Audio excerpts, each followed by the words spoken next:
Today is August 5th, 2025. It is Tuesday. It is 5:24 p.m. Eastern Standard Time. And this is War Notes with your host, Pavi LG, delivering one uninterrupted briefing today about intelligence, insults, and why understanding IQ matters more than ever in the political game. I have baby co-host Victor in the background, as you hear. And every day on War Notes, we deliver straightforward facts, no fluff. And tonight's War Note sheds light on Donald Trump's repeated use of, quote, low IQ, end quote, as a weapon, especially targeting Black public figures like Congresswoman. Okay, can I do this recording, this broadcast without you in the background? Or are you going to be in the background anyway? All right, continuing here. So his repeated use of low IQ as a weapon, especially targeting Black public figures like Congresswoman Jasmine Crockett and Charlemagne the God, will explain what an IQ score actually measures, what classifications of IQ mean, and why name calling tells us more about the caller's mindset than the target's. All in one straight through report with baby Victor in the background.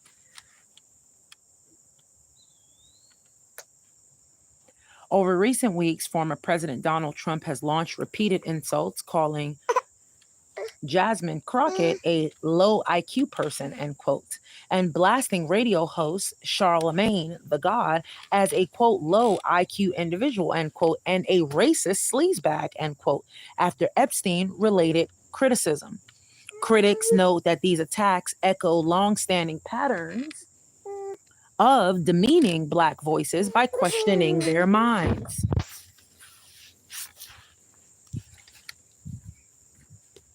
Now, let's break down what IQ means. An IQ, or intelligence quotient, okay?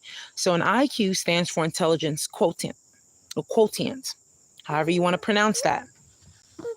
I would say quotient. Okay. Now that you know that an IQ is an intelligence quotient, it measures cognitive abilities like reasoning, problem solving. Now, while I'm mentioning these things, I want you all to think in the back of your head, has Jasmine Crockett or Charlemagne the God ever showed any of these problem solving problems or reasoning or memory or any verbal skills relative to age-based peers? Now, the scale centers on an average of 100, with most people falling between 85 to 115. Now, scores below 70 signal possible intellectual disability.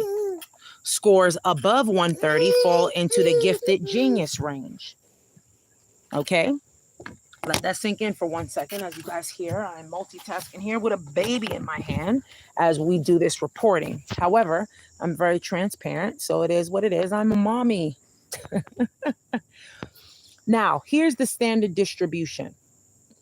On an IQ, an intelligence quotient, okay?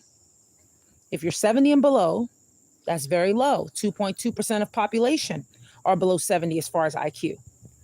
So would Jasmine Crockett and Charlemagne the God fall under that 2.2%? I don't think so. Let's continue. 80 to 89 is low average. That's 16% of the population. 90 to 109 is average. That's about 50% of the population.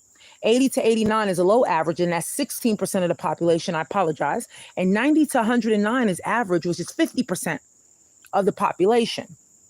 Now, 110 IQ to 119 IQ is high average. That's 16% of the population. 120 to 130 plus IQ is for people who are gifted and genius. It's 8%. Now, referencing someone as low IQ is not only hurtful, it's inaccurate if made without explanation or test results. Now, Trump's insults, once reserved for Black public figures, now include other critics like Charlemagne the God, after he discussed the Jeffrey Epstein scandal. But when considering Trump's history of using this language, experts see a pattern of racist targeting toward people of color and women. Now, what does this say about the real issue? Trump's dismissive language is a distraction tactic meant to shift attention from serious controversies, his own legal exposure, Epstein documents, DOJ probes, constitutional violations, and much, much more. He uses simplistic insults to rally loyalty rather than address factual concerns. Now, meanwhile, critics like Laura Loomer or partisan allies with extremist views are never labeled as low IQ, are they? This double standard supports the claim. It's not intelligence Trump is testing, it's allegiance and identity. So again, I go over IQ is intelligence quotient. It's a standardized score showing where someone ranks intellectually compared to their age group. A low IQ is a score below 70, statistically rare and associated with diagnosed intellectual disability. We know that they have none of those two. Average IQ falls between 90 to 109, most of the population. And a high IQ is 110 plus, indicates above average cognitive abilities. Now here's the insult tactic. Politically motivated name calling meant to distract, demean, and undermine critics, to me, shows me a low IQ. Now, what I want you all to take away from this programming, again, I am a mommy. I have a baby in the background, so I do apologize for any additional crying out, if I shall say. Now, Trump uses low IQ as a weapon to discredit critics, often Black leaders without any factual basis. IQ scores are nuanced. Dismissing a person's intelligence without test data is malicious and misleading. Trump's pattern shows selective insults, towered, marginalized groups while ignoring influential allies, revealing bias, not logic.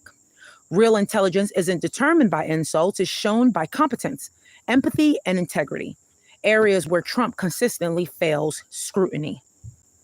Now, that is your War Notes briefing, unbroken, factual, and real. And I am Pavio G, reminding you to question the rhetoric rather than repeat it. If this episode resonates, please subscribe. I wish that you would subscribe. I desire you to subscribe so you can get more facts in the future. Please like and share. And please help me reach 1,000 subscribers so we can continue delivering truth straight to your ears. Please stay informed. Please stay sharp and keep your dial locked. Thank you so much for listening and have a beautiful and blessed day.